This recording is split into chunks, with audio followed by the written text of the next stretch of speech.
Hi, welcome to the Farmer Bees team. We spend our days working with the bees who live on the roof of the Redwood Building to study the antimicrobial properties of honey. We will hopefully make new medicines in the future, especially antibiotics. In this video, we will follow through the journey from the plants in Butte Park to the research laboratory in the School of Pharmacy. And without further ado, let our journey begin.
Now that the bees have done their part, this is where the researchers come in. First, we take a frame from the hive and spin it down to extract the honey. Once the honey has been removed from the frame, we can begin testing it for antimicrobial activity.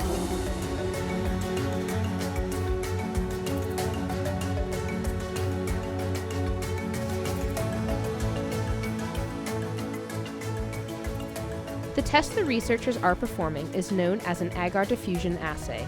It is one of the most common tests used in laboratories to determine antibacterial activity. We must first cover the surface of the agar with antibiotic-resistant bacteria. We are using Staph aureus. Then we make holes in the agar, which is a stiff jelly. These holes are filled with samples of honey, which we are testing today. Rather than place the honey directly onto the surface of the agar, the honey is set in the holes of the agar so that we can test more than one sample on the same plate. After the plates have been prepared, the next step is to place them in an incubator.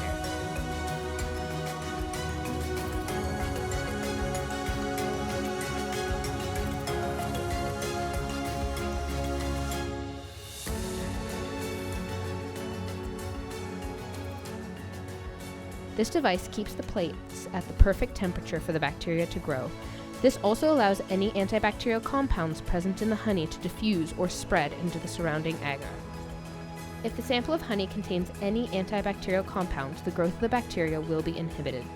This process takes several hours to occur, so we incubate the plates overnight. Now that the bacteria have had a chance to grow, we can analyze the results.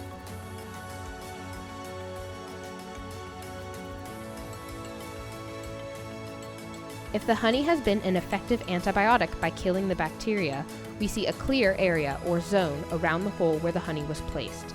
This is called the zone of inhibition.